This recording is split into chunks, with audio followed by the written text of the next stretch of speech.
chapitre 100. Verset 1 à 3, livre au chapitre, c'est pas long. Du verset 1 à 5. Psaume de louange. Poussez vers l'Éternel des cris de joie. Vous tous, habitants de la terre. Servez l'Éternel avec joie. Venez avec allégresse en sa présence. Au verset 3. Sachez que l'Éternel est Dieu. C'est lui qui nous a fait et nous lui appartenons. Nous sommes son peuple et le troupeau de son pâturage. Entrez dans ses portes avec des louanges, dans ses parvis avec des cantiques. Célébrez-le, bénissez son nom. Au verset 5. Car l'Éternel est bon, sa bonté dure toujours, et sa fidélité de génération en génération. Amen. Amen. Amen. La Bible dit pousser vers l'Éternel des cris de joie. Je veux un amen bien.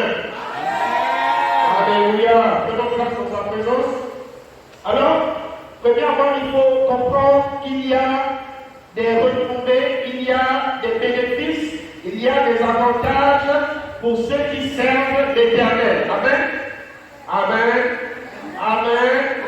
On a un docteur ici, elle est dans la médecine, et est-ce qu'elle n'a pas des avantages dans son service? Alléluia. Il y a des choses que toi tu vas payer qu'elle ne payera pas. Il y a des choses auxquelles elle a des avantages que toi tu n'as pas ces avantages. Même son mari a obligation de bénéficier de quoi? De ces avantages. Alléluia. Alléluia.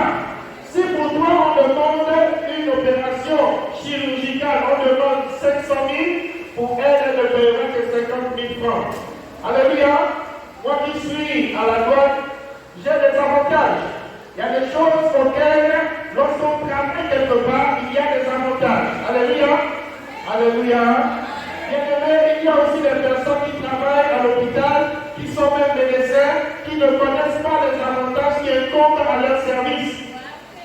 Il y a des collègues, il y a des douaniers aussi qui ne connaissent pas les avantages qu'ils ont.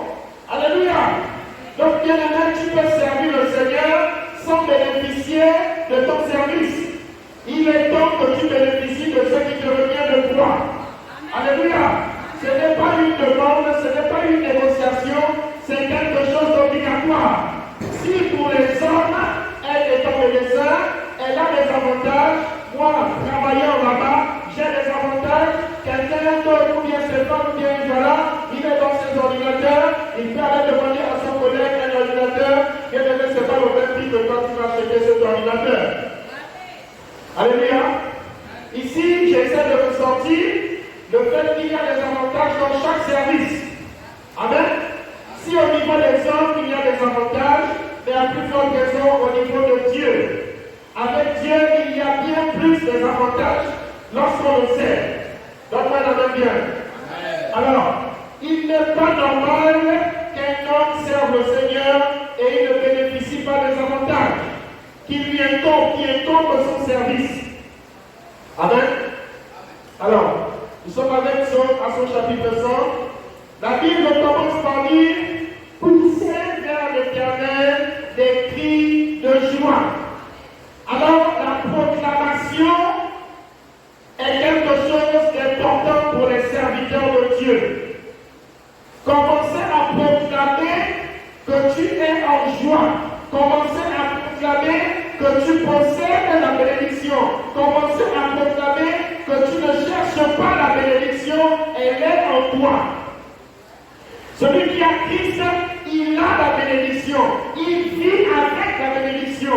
Alors il n'est pas normal qu'un serviteur de Dieu cherche une quelconque bénédiction. Donc on avait depuis, j'avance. Alléluia. Un serviteur de Dieu, quelqu'un qui est actif dans l'église, il ne doit pas prier pour être béni. Il est béni. Alléluia. Alléluia. Est-ce que docteur Oussamba a besoin de mettre la blouse pour pouvoir opérer quelqu'un? Non. Elle sait comment ça se passe. Elle a ça en elle. C'est dans ses gènes. Amen. opérer. C'est la connaissance qui fait l'opération. Alléluia. Tu peux être à l'église, être serviteur de Dieu, porter des blouses, porter tout ce que tu veux porter, mais tu ne bénéficies pas des avantages qui sont rattachés à ton service. Vérité. Alléluia. Alors ce matin, il n'est pas question qu'un compagnon de, un pasteur, un évangéliste, continue à être malade. Donne-moi la même encore. Alléluia. Donc on va percer les choses, on va déranger les choses aujourd'hui. Alléluia. Je dis qu'il est inadmissible qu'un évangéliste, un pasteur, reçoive un quelconque visite nocturne. Est-ce que c'est normal? Jésus a reçu visite nocturne. Écoute-moi, quand quelqu'un tombe constamment malade, ça doit t'interpeller. La Bible dit, ce n'est plus. C'est qui? Alors il faut savoir s'identifier à Christ. Lorsqu'on est serviteur de Dieu, on ne tombe pas malade par semaine ou par mois. Donne-moi amen encore. Amen. On ne tombe pas malade n'importe comment lorsqu'on est serviteur de Dieu. Ce sont les choses qui sont rattachées au ministère. Ce sont les choses qui sont rattachées au service. Alléluia. La santé est obligatoire pour les serviteurs de Dieu. Parce que Jésus sait que tu dois aller intercéder. Parce que Jésus sait que tu dois aller évangéliser. Alors tu ne dois pas tomber malade. Si tu tombes malade, c'est qu'il y a un problème quelque part. Alléluia. On doit te faire la délivrance. La Bible dit, poussez vers l'Éternel et crie de joie. Pourquoi pousser vers l'Éternel et crie de joie? Même si tu es boiteux, tu pousses des cris de joie. Même si tu ne sais pas lire, tu pousses des cris de joie. Même s'il y a des faiblesses en toi, tu pousses des cris de joie. Jésus n'a pas sélectionné une catégorie de personnes qui doivent pousser des cris de joie. Il a dit, vous tous, serviteurs de l'Éternel, faites quoi? Pousser des cris de joie.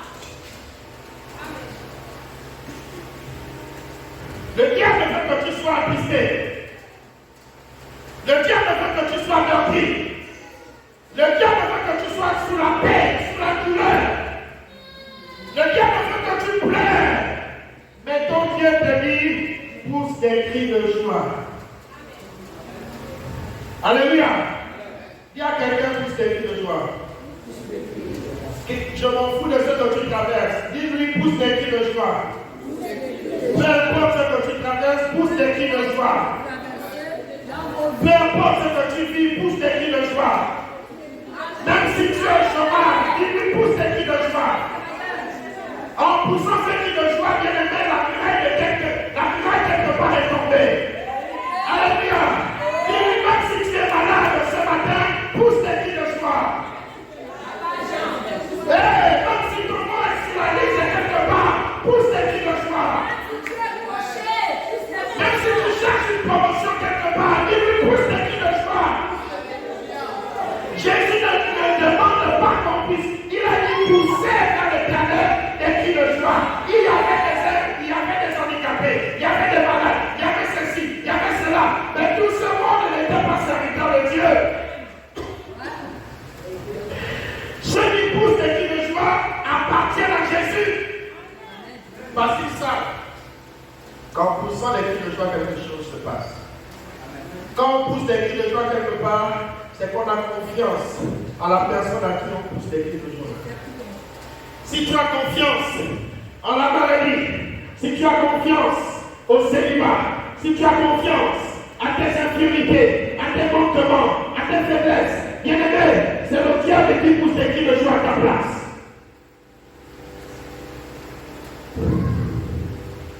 Alléluia. La Bible dit, poussez vers l'Éternel des cris de joie. Vous tous, habitants de la terre. Habitants de la terre. Si tu as tes deux pieds sur la terre, Tu dois marquer la différence avec ceux qui n'ont pas leur pied sur la terre. Il dit quoi au verset 2? Servez l'Éternel avec joie. Il dit quoi? Servez l'Éternel. Est-ce que c'est tout le monde qui a les pieds sur la terre qui sert l'Éternel? Ça commence à venir. Il n'est pas donné à toute la création de Dieu de pousser vers l'Éternel avec une joie. C'est sélectif. Dis avec moi, c'est sélectif. Je fais partie de cette sélection. Je fais partie de ceux qui sont décidés à pousser vers l'Éternel avec une joie. Dis ça, ouvre ta bouche. Le gars ne veut pas que tu le dises. Au nom de Jésus, tu vas dire. Tu vas dire, je fais partie de ces peuples qui poussent vers l'Éternel avec une joie. Amen. Il dit, servez l'Éternel avec joie. Tu ne peux pas venir dans la présence de Dieu, tu as le visage amarré. Tu ne peux pas venir dans la présence de Dieu, c'est comme si on te forçait ou bien on t'obligeait. Tu ne peux pas venir dans la présence de Dieu avec les fardeaux que tu as gardés pendant toute la semaine. Tu ne peux pas servir le Seigneur avec les problèmes, avec les maladies, avec les manquements, avec les péchés, avec je ne sais pas trop quoi qui pèsent sur tes épaules. Il y a quelqu'un qui décharge toi. Tu veux être léger, il faut te décharger. Tu sais pourquoi tu es chargé? Parce que tu es trop lourd. Tu ne sais pas comment te décharger. Tu dois apprendre à te décharger. Amen. Se décharger, en fait, je vais vous donner un truc. Le diable est là pour la condamnation. Jésus est là pour la justification. Lui va toujours être là à te rappeler ce que tu as fait hier. Et dit, à cause de ça, tu es condamné. À cause de ça, c'est pas la peine de prier. À cause de ça, c'est pas la peine d'ouvrir ta Bible. C'est pas la peine d'être justifié. Non, ne cherche pas la justification. Reste dans ce que tu as fait hier. Reste dans ton passé. Reste dans ton passé. Reste dans ton péché. Excusez-moi. Il veut que l'on reste dans le péché. Quand Jésus dit, dans Jean chapitre 20, tes péchés te sont pardonnés. Amen. Amen. L'une des caractéristiques de ceux qui servent le Seigneur, ils vont de l'avant. Amen.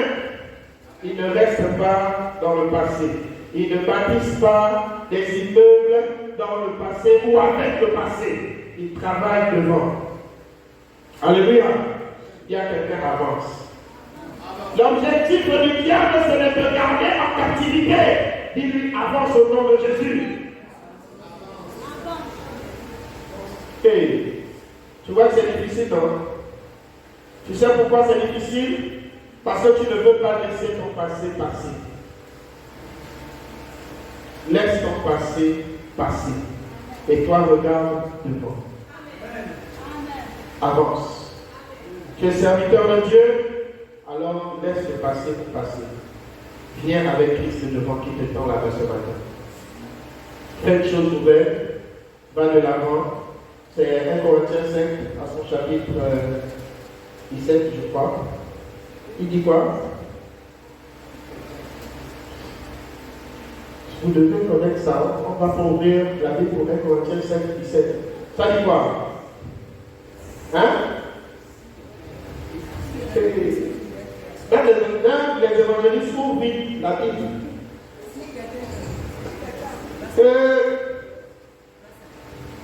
Je ne sais pas si c'est ça. C'est quoi?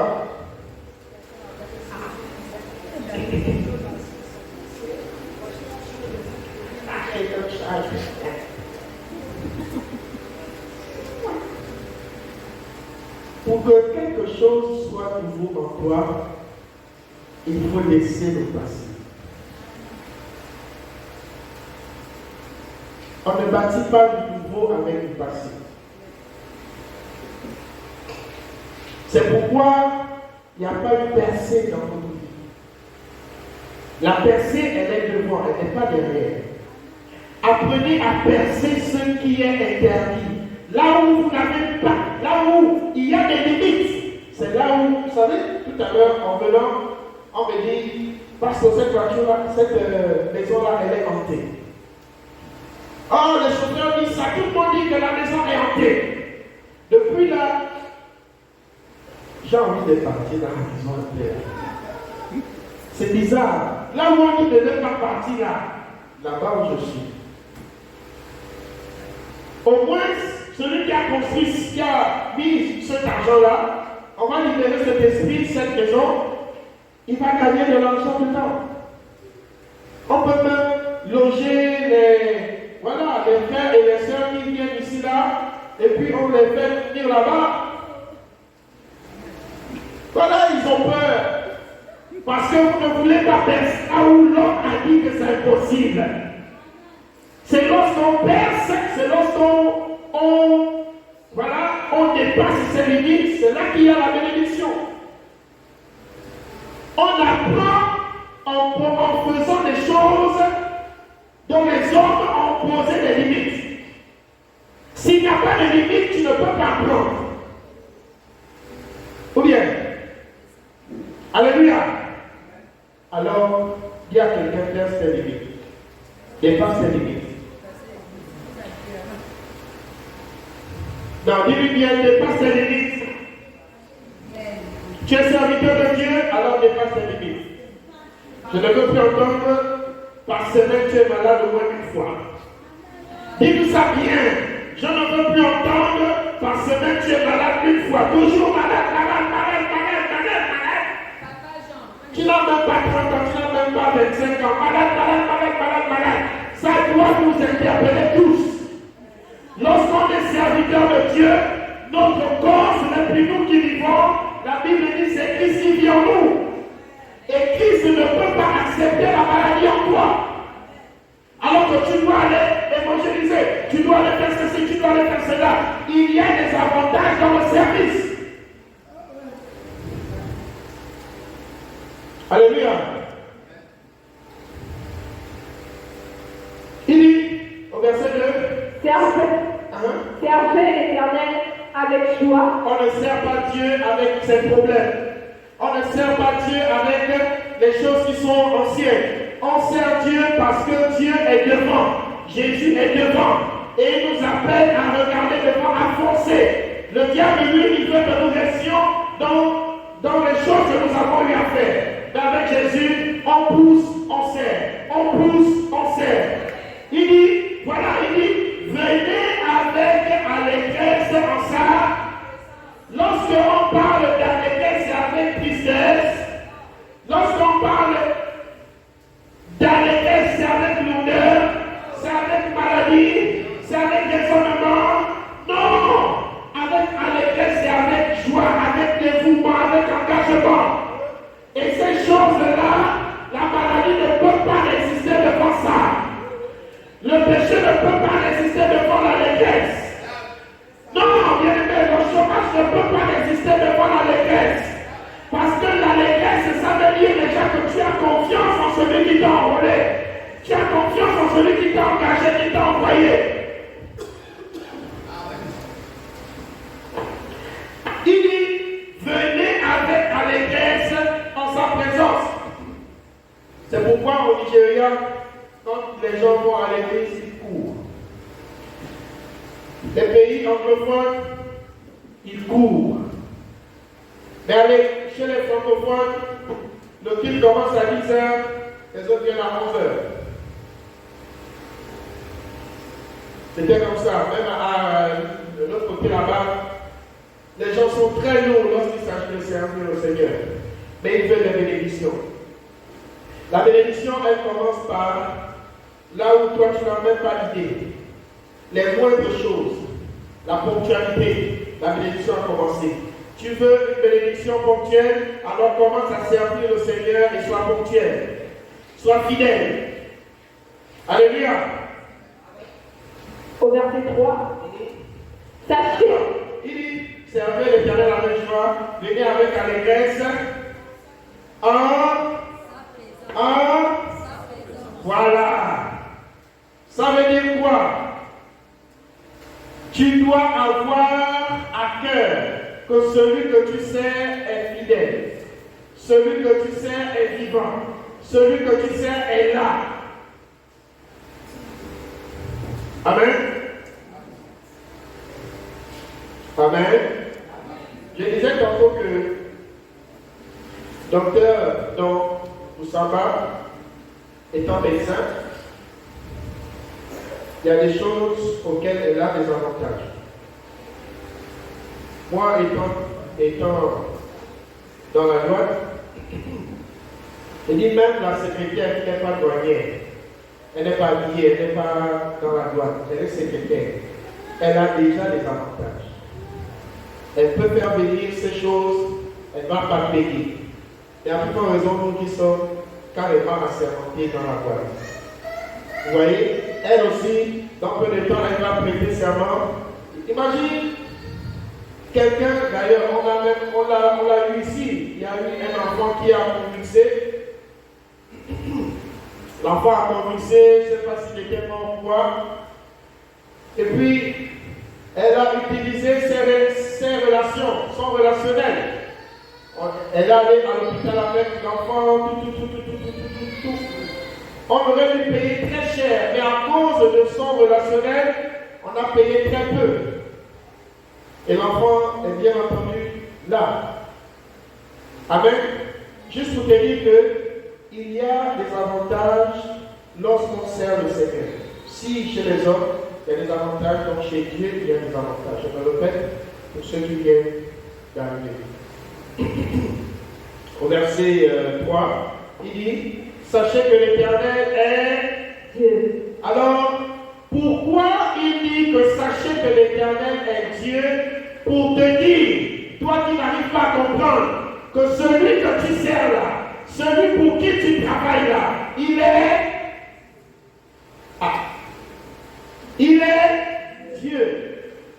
Il est au-dessus de tous les ministères. Il est au-dessus du président de la République. Il est au-dessus du roi. Il est au-dessus de tout ce que tu peux imaginer sur la terre. Alors toi, qui as été appelé pour son service, il dit, tu es à mon service. Tu es avec moi. Je suis avec toi. Il est inadmissible que, étant président de la République, tu peux signer les décrets, tu peux prendre des décisions. Telle personne sort de prison, telle personne rentre en prison. Et toi, qui es serviteur de Dieu, tu n'arrives pas à prendre les décrets. Un serviteur de Dieu doit prendre les décrets. Alléluia. Je vais vous expliquer c'est quoi un décret. Un décret est une décision irrévocable. Il n'y a qu'un décret pour annuler un autre décret. Si tu lèves ta main droite et dis je ne tomberai plus jamais malade, la perfection ne rentrera plus jamais dans mes rêves. Au nom de Jésus, c'est un décret. Les cieux entendent. Les 24, enfin tout le royaume de Dieu entend. Les hommes entendent. Les démons aussi entendent. Et ils obéissent. Surtout, n'oublie pas de signer au nom de Jésus. Un décret est irrévocable. Ça ne se négocie pas. Ça se décide.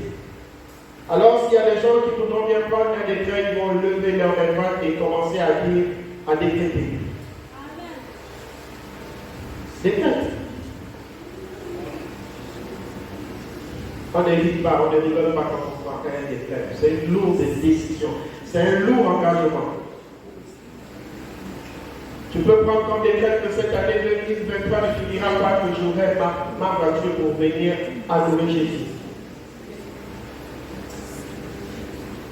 On n'est pas dans les temps de prière, c'est bon. Alléluia. Alors, il dit, sachez que l'Éternel est Dieu. C'est lui qui nous a fait. Il insiste sur ce point.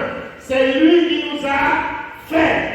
Ça veut dire quoi? Que c'est lui, il est la meilleure personne qui te connaît mieux que toi.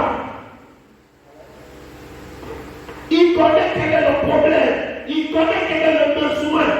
Il connaît ce qui est bon pour toi à l'instant T. Ne va pas demander le méchoui alors que Dieu sait que le pain sec avec 2 morceaux de sucre te suffisent. Et toi, tu ne veux pas le pain sec, tu veux le méchoui. Dieu dit non. Pour le moment, il te faut le pain sec avec de l'eau sucrée. Là, tu ne dis pas amen, hein? Parce qu'on parle du pain sec. J'ai dit, c'est Dieu qui nous donne. La Bible dit, il nous conduit vers. Alléluia. Il nous conduit vers dans des verts pâturages. Donc, c'est lui qui sait ce qui est bon pour nous. C'est pourquoi il faut savoir et apprendre à rendre grâce à Dieu. Si tu n'as pas mangé chez toi, tu as peut-être un morceau de pain. Merci Seigneur pour ce que tu m'as donné aujourd'hui. Quand tu commences à prier comme ça, tu attires déjà le regard de Dieu sur toi. Parce que le Seigneur comprend que tu as compris ce qu'il voulait que tu comprennes. Alléluia. Et quand tu pries comme ça, tu rends grâce. Lorsque c'est le morceau de pain avec 2 morceaux de sucre, tu rends grâce. Lorsque tes enfants n'ont rien à manger, tu rends grâce. Lorsqu'il y a une situation compliquée qui se passe dans ta famille, tu rends grâce à Dieu. Alors là, le regard de Dieu commence à se poser sur toi. Parce qu'il commence à comprendre. Il sait que s'il te donne plus, tu seras fidèle, tu continueras à lui dire merci. N'oubliez pas, Dieu commence à donner en bas avant de donner un peu plus haut. Il dit qu'il nous confie de plus pour nous donner de plus grand. On était au verset 3, c'est ça? Au verset 3. C'est lui qui nous a fait et nous lui appartenons. Est-ce que toute la terre appartient à Dieu, à Jésus? Non.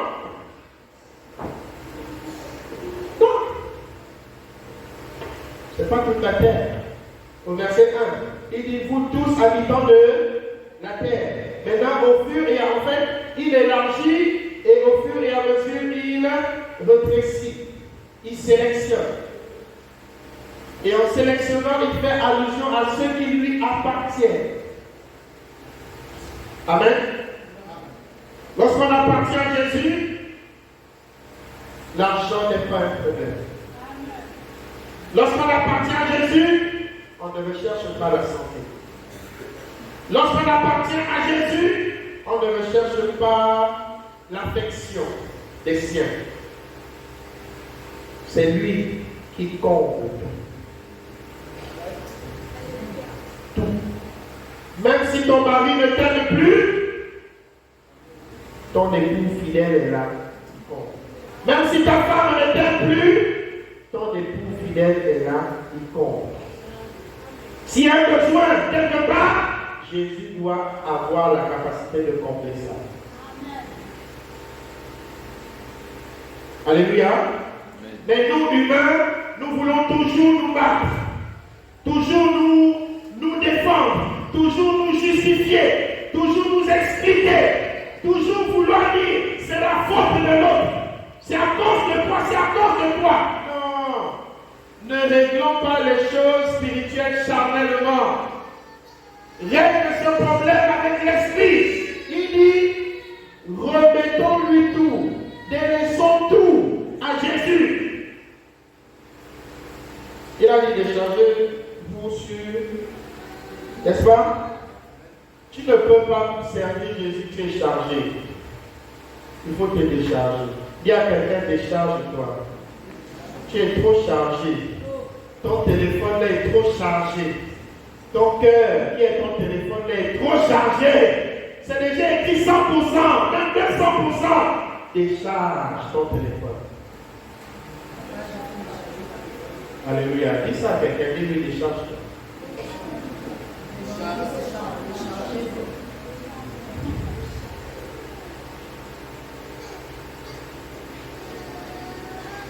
Quand tu te décharges, tu fais appel à quelque chose de nouveau.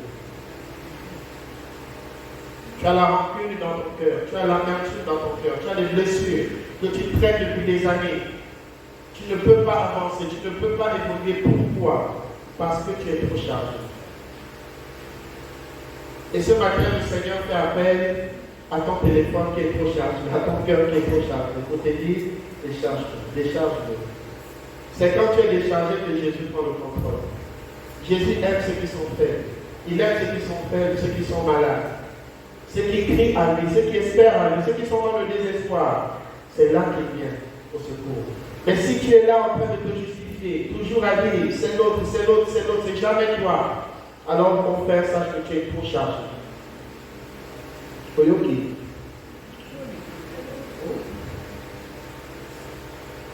Amen. Amen. Il faut se décharger. Au verset 3. Et nous lui appartenons. Nous sommes son peuple. Quand il dit nous lui appartenons, c'est pour dire que tu es sa propriété. D'accord? Bien. C'est pour dire que personne d'autre ne peut avoir accès à toucher, il s'appelle comme anglais, sans te consulter. D'accord? Il a dit nous lui, donc nous sommes sa propriété. Si on veut voir Glenn, on doit voir Jésus d'abord. Amen. Si on veut toucher à Glenn, on doit d'abord toucher à Jésus. Si tu parles mal à Glenn, sache que tu parles mal à qui?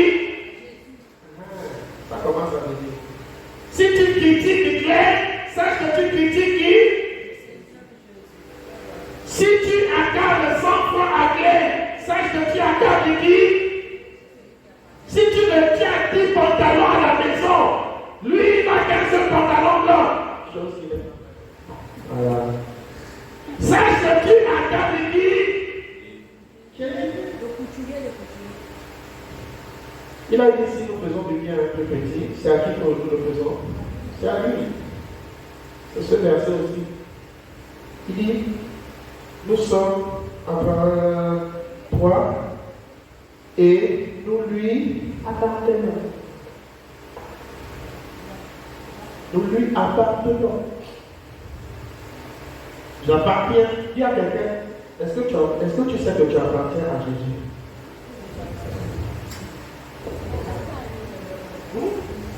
Arrête de te battre pour des choses qui sont en toi. Arrête de rechercher les choses qui sommeillent en toi.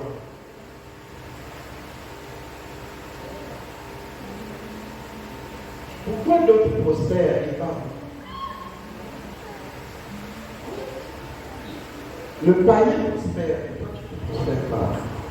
Quelqu'un dit, oh pasteur, oui, Dieu machin. Non, je dis, non, ça c'est pas un évangile ça. Jésus, oh, il faut payer l'impôt, il faut payer l'impôt. Jésus n'a pas paniqué. Il a dit, va pêcher le poisson, prends l'argent là-bas, tu leur donnes ça. Jésus ne cherchait pas ça. Il savait que s'il disait la chose, se passait. Alléluia. Alléluia. Arrêtons de prêcher l'évangile de la pauvreté. L'évangile de la misère. C'est faux. Le peuple d'Israël est passé dans le désert à cause de la désobéissance. Et Dieu voulait travailler leur mental, leur confiance, leur fidélité. Là même Jésus n'était pas encore venu, mais maintenant que Jésus est venu, on n'est plus dans ces choses, on est sous la grâce. Donc Jésus est devant nous. Amen. Il dit, nous lui appartenons. Nous sommes sa propriété. Alors arrête dorénavant de parler mal de quelqu'un. Dis-lui, arrête de critiquer ton frère et ta soeur parce que tu critiques Jésus. Et puis tu veux être aidé.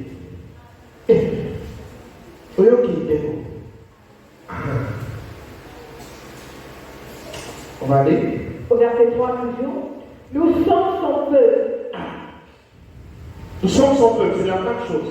Alors, et le troupeau de son pâturage. C'est la même chose. Quand on parle de pâturage, c'est pour dire que quand tu as faim, c'est lui qui sait là où te conduire pour te donner l'eau avec le pain sec, ou bien il t'emmène dans le méchoui. Il sait que tu peux maintenant manger le méchoui, tu vas toujours lui rendre grâce. Mais avant de manger le méchoui, il faut manger le pain sec avec de l'eau sucrée. Nous tous, on est passés par là. Hier, je ne sais plus trop quand, je pouvais dire à maman, je veux le tchèque. Elle m'a goûté. Hein? Tu peux pas goûter? Après, j'ai changé. J'ai dit non, je veux plus le tchèque, je veux le poulet yassa. C'est yassa, le truc qui a plein de gens là. Elle m'a goûté. Non. Pourquoi elle ne goûte pas? Parce que ce sont des ordres. Et puis, c'est là, en fait, tout est là, il suffit juste de prendre et de concocter. D'accord? C'est la même chose avec la bénédiction que vous recherchez tant. On ne prie pas pour avoir la bénédiction. On a la bénédiction, nous, lorsqu'on a Christ.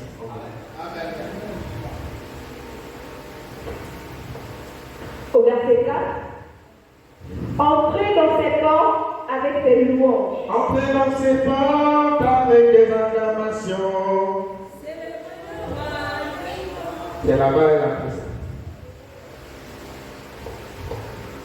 Hein?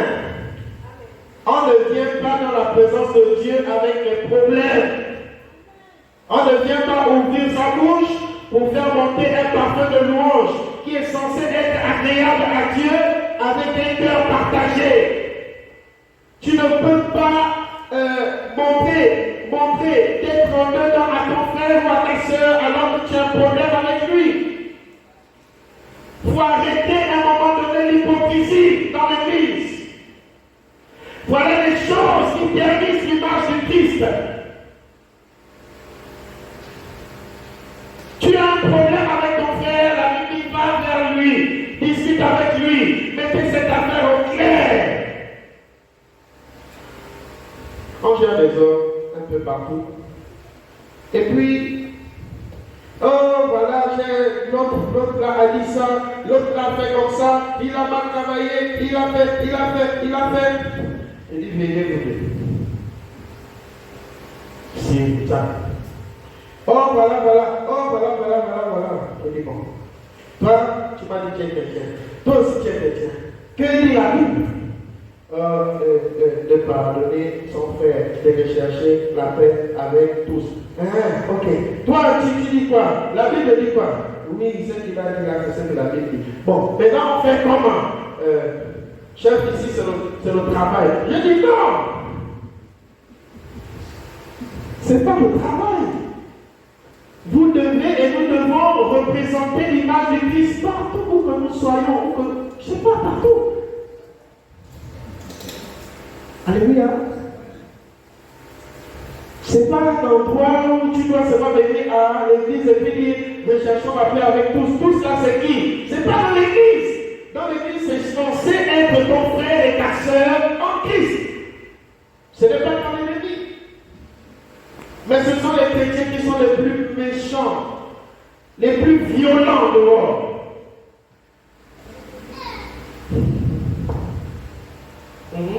Alors, on va essayer d'avancer.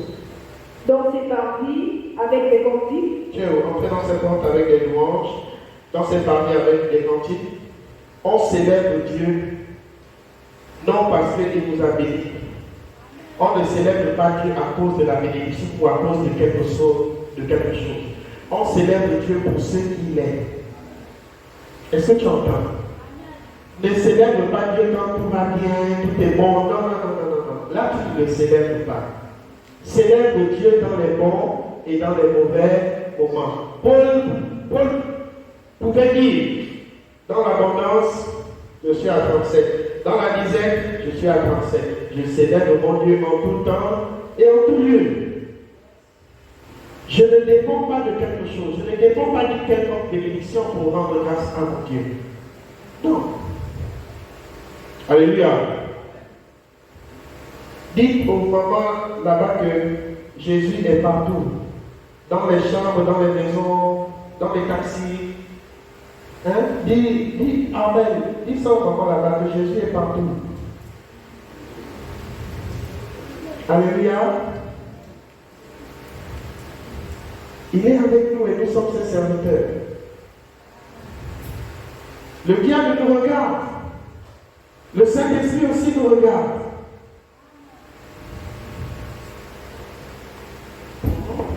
Au verset 4 toujours, célébrez-le, bénissez son nom. Verset 4. Donc je vais parler avec les enfants. Il dit, célébrez-le. Bénissez son nom. Ah.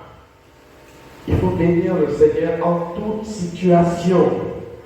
Serviteur de Dieu, compagnon de pasteur, évangéliste, diacre, tu es à la sécurité protocole, à l'intercession, tu es quelque part et tu sers le Seigneur.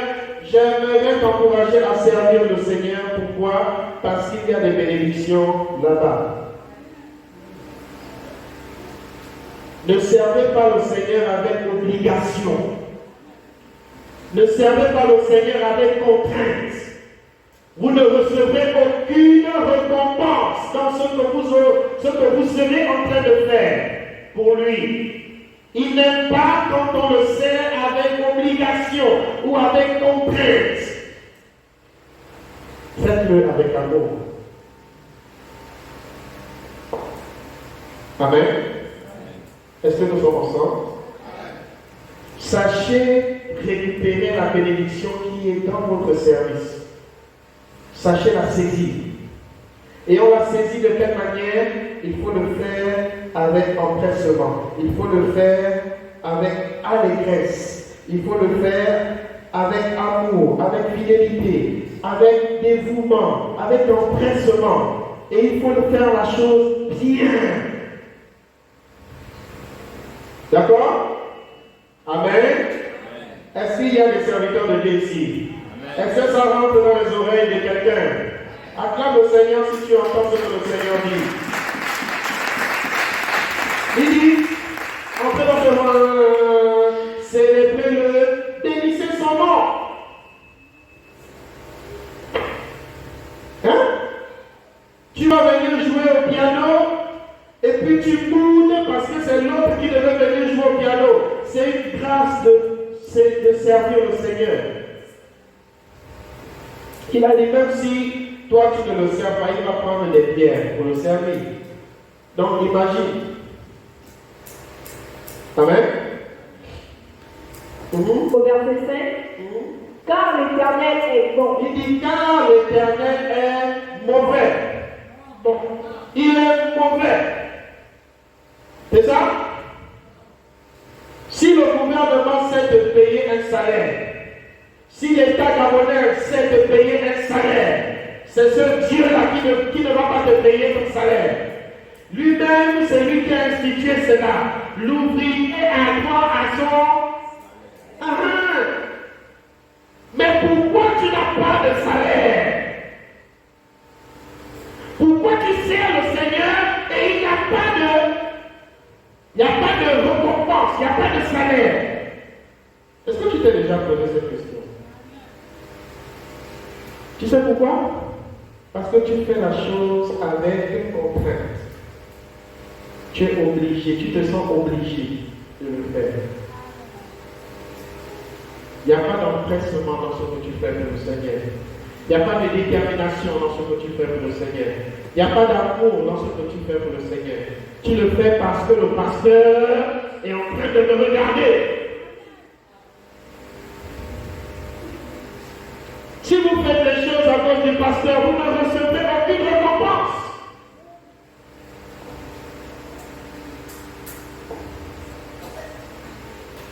J'ai regardé une vidéo et puis le monsieur, en fait, on a montré deux images. La femme vient, elle sert le pasteur, elle se met à genoux, elle met le genou à terre, elle dit, pasteur, voilà, elle se prosterne, oui, pasteur, comment? Elle respecte son pasteur, mais elle ne respecte pas son mari. Hein? Non. Tu es une sorcière.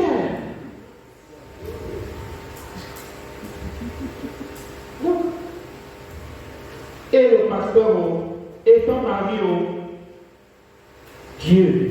Quand tu respectes le Seigneur, tu aimes le Seigneur, tu le sers de tout cœur, avec toute la détermination possible, obligatoirement, il va mettre des choses, en fait c'est inné. Tu vas respecter ton mari, tu vas respecter ton pasteur, tu vas respecter même le plus petit à l'église, tu vas le respecter. Mais aujourd'hui, les évangélistes, viens m'enlever les chaussures là. Hé, toi là, va là-bas, toi là-bas. Non. Non, c'est pas comme ça. Évangéliste, vous êtes au service. C'est vous qui devez enlever les chaussures des enfants, qui devez nettoyer. Voilà, les chaussures sont pleines de coups. Vous devez le faire. Arrêtez de dominer sur des gens qui ne sont pas dominables. Non. Si Christ nous a montré le modèle en venant laver les pieds des disciples, c'est pour que nous fassions pareil. Je suis disposé à laver vos pieds. Ça ne me dérange pas. Emmenez une cuvette, mettez du truc et puis voilà. Ça ne me dérange pas. Vous allez voir ça bizarre, mais moi j'ai aucun problème là-dedans. Peut-être le dos qui va un peu me déranger pour courber, mais faites-le. La missionnaire l'avait fait. La missionnaire quand? À l'époque. Ego. Elle a lavé. Nous pouvons le faire aussi.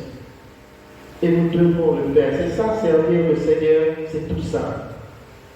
Lorsque on emmenait Jésus à l'abattoir sur la croix, sa mère était là, et il a dit quoi à sa mère? Tu vois, je fais quelque chose de nouveau. Il était plein de sang.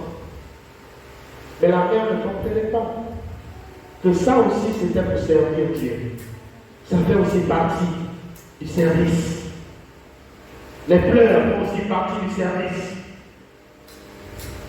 Les trahisons font aussi partie du service.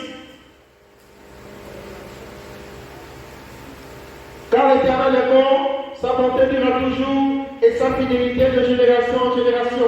Pourquoi ils disent ça? Pour te dire que tu as droit à une récompense. Simplement. Hein? Écoutez, je ne veux plus voir quelqu'un servir le Seigneur, que ce soit à sécurité protocole, intercession, évangélisation et suivi, tous les départements là. Pendant des années, vous êtes les mêmes personnes, les mêmes choses. Après toutes ces années, on ne voit pas l'impact, on ne voit pas les retombées de votre service, on ne voit pas la bénédiction que vous êtes en train de s'aimer dans votre vie en servant le Seigneur. Lorsqu'on sert le Seigneur, on a droit à un salaire. Alors, pour avoir droit à ce salaire, il faut rentrer dans les règles du service. Elle est médecin et puis elle va se mettre à découper partout. Non! Même les infirmiers vont dire hey, arrête ça. Ou bien, il y a des règles, il y a des principes. Et il faut les respecter. Et ces principes sont simples. C'est la joie, c'est l'allégresse, c'est savoir que l'Éternel est Dieu. Nous sommes son peuple. En fait, il faut lancer des louanges, il faut célébrer, il faut des cantiques, il faut bénir son nom. Il ne parle pas de lui, il y aura des difficultés, oui, il y aura des problèmes, il sait qu'il y aura des difficultés, il sait qu'il y aura des problèmes, mais lui, ce qu'il veut, c'est qu'on pousse des cris de joie, c'est qu'on soit en joie, c'est qu'on le bénisse, c'est qu'on l'élève. Amen. Amen. Voilà ce qu'il veut. Vous savez, même là, présentement, il y a des esprits aigris, des gens qui sont toujours là. En fait, leur cœur parle tellement. Rien que le mal. Ça remonte dans leur, ça sort de leur cœur et ça monte dans leur cerveau. Et dans leur cerveau, elles réfléchissent. Qu'est-ce qu'il veut montrer là? Qu'est-ce qu'il veut dire là? Je ne parle pas parce qu'il faut parler. Je sais de quoi je parle. Je connais même ces gens-là. Ils sont là. Écoutez-moi, vous avez un problème. Quand le Seigneur donne ces éléments-là, joie, allégresse, plein de choses là, des cris et tout ça, il le donne pourquoi? Parce que pour chasser ce qui est en vous, il faut le contraire. Pour chasser, maman Claire, quand il y a trop de sel dans la sauce, ah maman, il y a trop de sel, hein? Elle soulève la marmite, elle va à la cuisine. Je ne sais pas ce qu'elle fait là-bas. Parfois, je viens, elle prend le sucre, elle met un peu d'eau, elle mélange, elle prend le sucre, l'eau sucrée, elle fait mijoter un peu, elle mélange. Tiens, c'est fini. Alléluia. Mettez un peu de sucre dans vos cœurs. Donne-moi un amen. Amen. Même si ça va te déranger, tu vas mettre le sucre. Tu veux ou tu ne veux pas. Quand tu fais l'église, tu vas changer de vie. Tu vas changer, ton cœur va changer. Alléluia. Mets un peu de sucre dans ton cœur. Ne sois pas toujours écrit, le mal. Tu vois le mal partout. Ce sont les autres qui font toujours mal. Mais toi, tu fais toujours bien. Le problème ne vient pas des autres. C'est toi le problème. Change de cœur. Change de mentalité. Change de manière de réfléchir, de penser aux autres. Mets Christ au centre de ta vie. Donne la louange. Donne la joie, manifeste ces choses, ouvre ta vie, prie, je respecte le plus petit dans ta maison. C'est pas parce que tu es le père, tu es la mère que tu vas dominer sur les gens. Jésus ne t'a pas donné ce pouvoir. Non. Eux, ils sont là, ils me parlent comme ils veulent. Hein? D'ailleurs, beaucoup ne sont pas là aujourd'hui. Ce sont des chefs. Ils font ce qu'ils veulent. Et puis voilà quoi, le pasteur. Bon, je n'ai rien à cirer avec lui. Et puis voilà, affaire classée. Et quand ils réapparaissent, alléluia, alléluia, ils font comme si de rien n'était. Arrêtons avec l'hypocrisie. Tu sais que tu as mal agi. Tu sais que tu as mal agi, tu sais que tu as mal parlé, tu sais que tu as fait mal. Alors, aie un peu de regret dans ton cœur. Si vraiment tu es serviteur de Dieu. Juste un peu. Respecte celui qui est en toi. Ou bien il n'est plus là. Arrêtons de faire semblant. Je mange des arachides et après c'est l'eau, c'est le problème. Prends le laisser.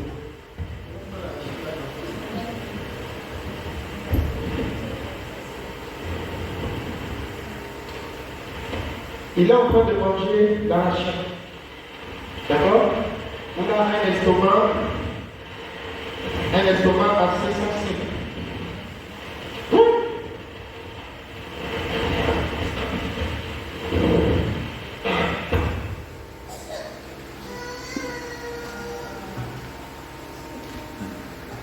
Son estomac ne peut pas supporter, ne peut pas porter.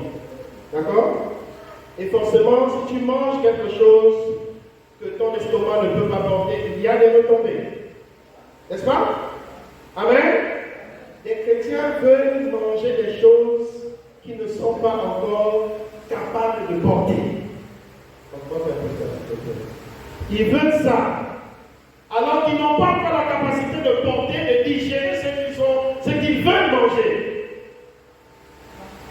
Et c'est pourquoi ton Dieu ne permet pas que tu puisses encore manger des choses solides. Il a parlé du lait spirituel pour les enfants et de la nourriture solide. Cet après-midi, je vais toucher des aspects assez sensibles avec certains et tout. Le Seigneur m'a demandé de le faire maintenant. J'estime qu'ils ont suffisamment de capacité de porter cela. Il y a des choses que tu peux porter, il y a des choses que tu ne peux pas porter. Amen. Donc on va aller dans Acte 10, 1 à 4.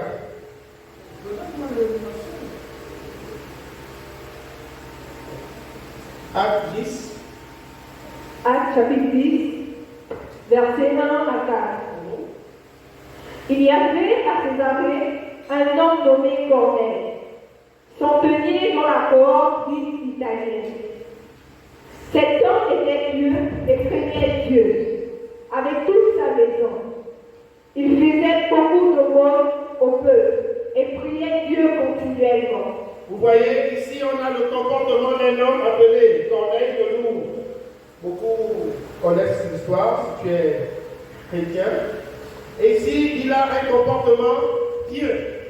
C'est un homme respectueux, il donne, excusez-moi, qui nous dit quoi? Fait à Césarée un homme nommé Corneille, Voilà. centenier dans la cohorte dite italienne. Voilà. Un centenier, c'est un homme c'est un fonctionnaire, d'accord? Donc il a une rémunération, il a un salaire. Il a de l'argent en fait. Allons-y. Cet homme était pieux Il était pieux. et craignait Dieu, Il craignait Dieu. avec toute sa maison. Avec toute sa maison. Il y a des gens qui ont des maisons et il y a des sorciers et toi aussi chrétien, tu es là. L'eau pure et l'eau impure ne se mélangent pas. Il y a un qui va forcément impacter l'autre. Ou bien. Amen. Est-ce qu'on peut mettre dans une même maison une eau pure et une eau impure et puis ça ne cohabite pas. Soit c'est toi qui impactes, soit tu vas être impacté comme tard.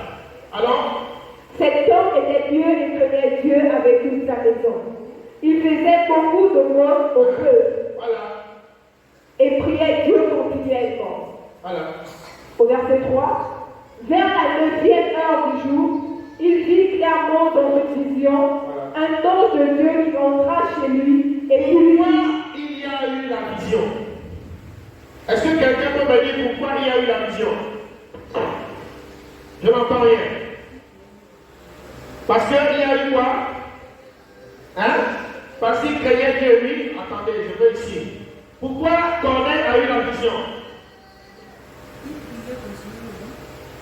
Il priait. Qu'est-ce qu'il faisait? C'est écrit.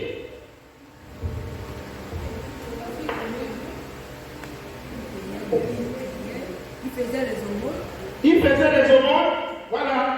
Il priait, il faisait les aumônes. Avançons, nous allons comprendre.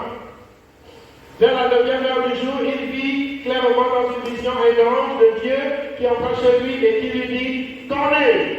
Cette fois-ci, l'ange n'a pas changé le nom de Corneille. D'accord? Amen. Il y a des gens que Dieu connaît leur nom de la naissance jusqu'à la mort. Il y a des gens aussi qui faut changer le nom. Hein? Il y en a qui s'appellent Diterou. Toi-même, tu t'appelles Diterou. Bon. Forcément. Voilà. Hein? Ou bien? Alors? Au verset 4, Les regards fixés sur lui et saisi de des fois, il répondit: Qu'est-ce, Seigneur? Et l'ange lui dit: Tes prières. L'ange dit quoi? cette prière, L'ange dit quoi? L'ange dit quoi? Demande à ton frère ainsi prie en commun. Il ne prie plus. Il a la tête dans l'argent. Il faut chercher l'argent. Money, every day, l'argent.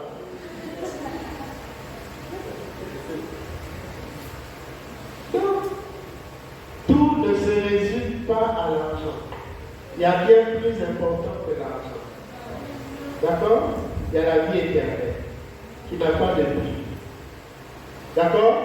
Qu'est-ce qui est monté vers Dieu? cette prière, Là, attends. Qu'est-ce qui est monté vers Dieu? Et puis quoi? L'offrande. Le sacrifice. Ce sont des choses qui parlent à Dieu.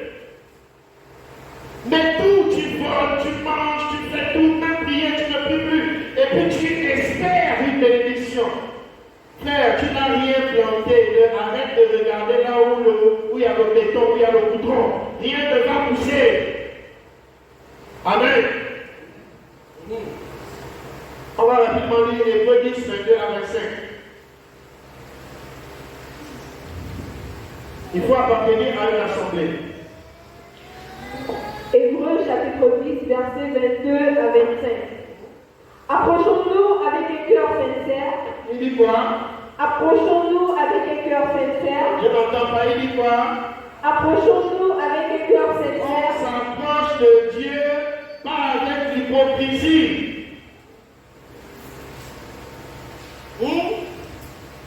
C'est pourquoi l'église, les choses sont bloquées. Parce que l'hypocrisie est rentrée. Pas l'église canale, je dis l'église corps du Christ. Parce que on a fait les rêves, non, ça n'a rien à voir, ça c'est personnel. Tu fais tes rêves, c'est l'église, non, c'est toi. Oui, c'est toi, c'est pas quelqu'un, c'est toi seul. L'église n'est pas un bâtiment. Donc ça n'a rien à voir.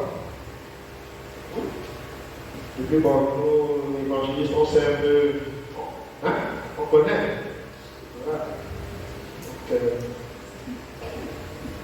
il faut comprendre quelque chose de très simple. Il dit, il faut s'approcher de Dieu avec Un cœur sincère. un cœur sincère. Toi-même, tu sais si tu es sincère lorsque tu viens à l'église tous les dimanches. Tu sais quelles sont les motivations que tu as lorsque tu viens à l'église. Tu sais ce qui te pousse à prendre le glandot, la boue et tout. C'est compliqué pour venir à Cana. Tu sais ce que tu as comme source de motivation. Est-ce parce que ton mari y va? Est-ce parce que le pasteur ne va pas me voir? Est-ce parce que je me vois quelqu'un après le culte? Est-ce parce que ceci ou parce que cela? S'il y a de telles raisons, tu n'as rien compris. On ne sert pas le Seigneur pour quelqu'un. On sert le Seigneur pour lui. Lui qui a reçu toute la gloire. Lui à qui tout honneur et toute gloire est dû. Jésus de Nazareth.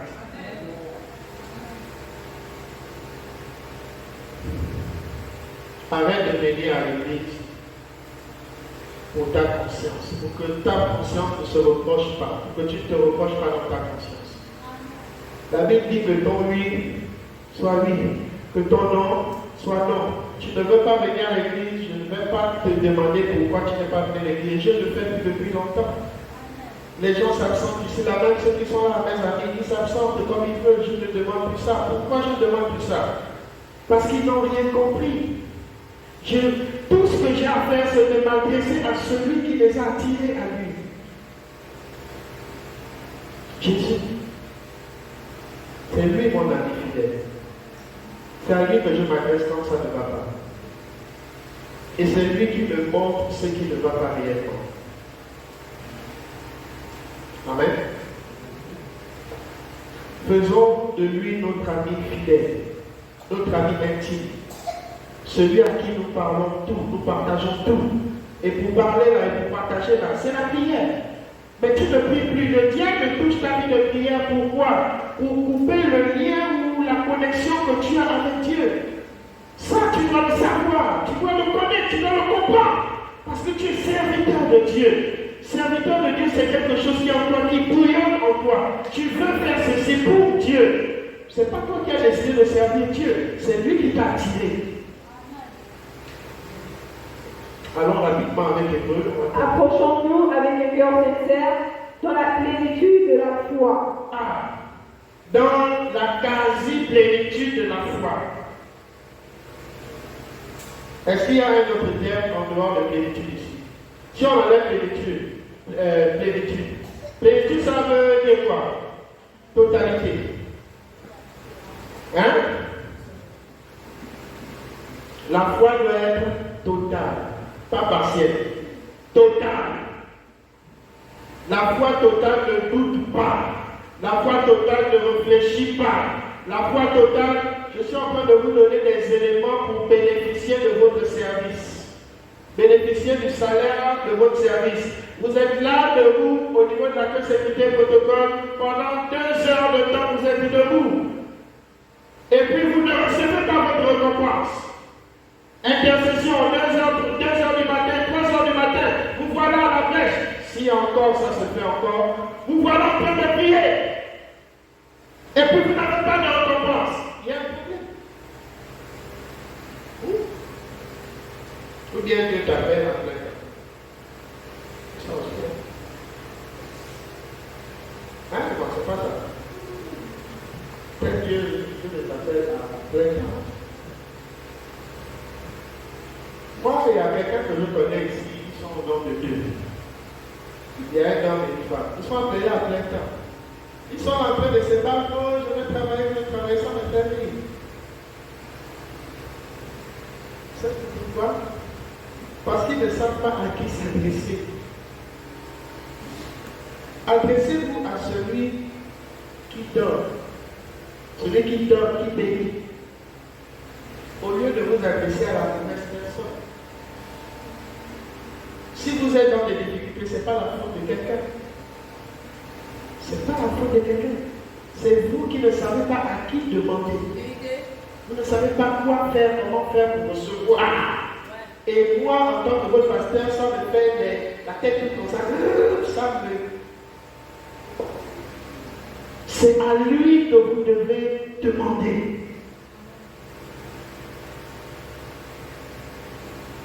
Il y a des petites choses. Je vais prendre un exemple simple. Il y a un évangéliste au Maroc. Il était à Dèvres, après à Dèvres, intercession, accueil sécurité, un peu partout. Hein? Partout. Et il était fidèle dans ce qu'il faisait. Il dit pour la petite chose, le peu de temps qu'il a été fidèle là, il est parti au Maroc, il a son salaire, il travaille. Mais toi, quand tu es là, depuis tu es là, pourquoi tu ne reçois pas bénédiction authentifiée dans le service que tu fais? Seigneur, sois vrai, sois sincère, ta foi là, elle doit être pleine pour prétendre recevoir une quelconque bénédiction. D'accord? Et là même, vous êtes en train de contaminer même les nouvelles personnes qui veulent servir Jésus. Virus là, tu contamines. Non, on ne fait pas comme ça. Quelqu'un est zélé pour servir son Dieu. Non, mon petit gars, nous sommes là depuis des années. Nous sommes des anciens. Quelqu'un veut donner plein. Non, petit gars, je crois que c'est en 2e année à l'IOB. Les bleus arrivaient, nous les cassiers, on était là, on était petits. On a toute la dope, on a les devants, on a tout 4 fois. Non, mais moi j'ai dit petit 4 fois. C'est comme ça. Il faut arrêter ça. Laissez ceux qui veulent s'élancer. Laissez-les s'envoler. Il y a des oiseaux qui s'exercent beaucoup. Ces oiseaux-là finiront par s'envoler. J'en vois ici, là, toutes petites, elles sont arrivées, elles commencent à faire un jour à l'autre, vous allez entendre, oh, bébé, elle aux États-Unis là-bas, gospel avec tel. Moi, ça ne va pas m'étonner. Non, il faut qu'on se dise la vérité, ça ne m'étonne pas. Et elle réussit dans ses études. Ça ne m'étonne pas, c'est normal. Soyez vrais, soyez sincères avec le service que vous faites pour le Seigneur. Terminons avec Hébreu. Voilà. Dans la plénitude de la foi, au verset 22, les cœurs purifiés d'une mauvaise conscience. Ah! Les gens qui sont faux, les gens qui sont doubles là, toujours à parler du mal, toujours à méditer du mal, toujours. La Bible dit quoi? Les cœurs purifiés d'une mauvaise conscience. Est-ce que le Seigneur parle à quelqu'un? Purifie ton cœur si tu veux recevoir le salaire de ton travail, de ton service, de ta souffrance. Vous connaissez une femme qui s'appelait Tabitha. Elle a été ressuscitée à cause de son service. Dieu l'a ressuscité des morts à cause du service. Elle la connaît comme ça. Elle avait les yeux encore bien. Hein? Dans ce service-là, il y a récompense dedans. On ne sert pas le Seigneur parce qu'il faut servir. On ne travaille pas pour Dieu parce qu'il faut travailler. On a droit à un salaire. Amen. Les cœurs purifiés d'une mauvaise conscience et le corps lavé d'une eau pure. Le cœur purifié et le corps lavé d'une eau pure. Voilà. Le corps lavé d'une eau pure, c'est-à-dire qu'il faut te sanctifier. Alors, au verset 23, retenons fermement la profession de notre espérance. Dis comme quelqu'un qui a battu.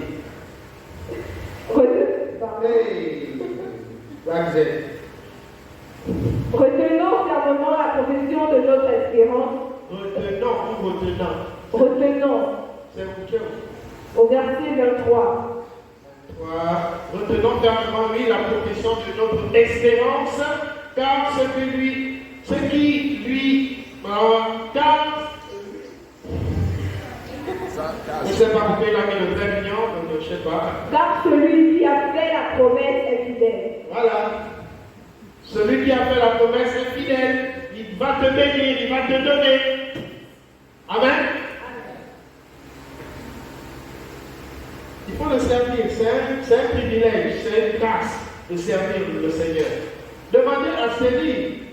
Parfois vous êtes en train de faire vos chevaux de capiter. Et puis elle dit, mais non, c'est pas comme ça, il faut faire comme ça, il faut faire. Mais elle ne peut plus. Elle veut bien venir chanter. Mais elle ne peut plus chanter. Enfin, pas qu'elle ne peut plus, elle ne peut plus monter au cœur. D'accord? C'est là. Mais il manque quelque chose. Amen? Voilà.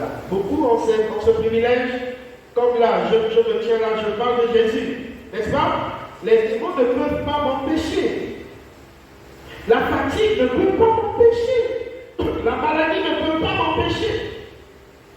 Parce que je suis en train de rendre le ministère. Même les accidents, tout ça là, sauf si Dieu le veut, il peut le faire. Mais il sait que je viens faire quelque chose pour sa gloire. Alors il sécurise. Amen. Amen. Voilà. C'est bon? Au verset 24, veillons les uns sur les autres. Veillons les uns sur les autres. L'avantage d'appartenir à une assemblée normale est qu'on veille les uns sur. Comment veiller les uns sur les autres? Ce n'est pas en incriminant les erreurs à ceux qui sont faibles. Ce n'est pas parce que toi aujourd'hui tu es fort que tu seras toujours fort demain. Il faut soutenir ceux qui sont faibles. La Bible est claire que les forts soutiennent les faibles. Il faut veiller les uns sur les autres. Nous n'avons pas l'évangile de la condamnation. Nous avons l'évangile de la réconciliation, le ministère de la réconciliation.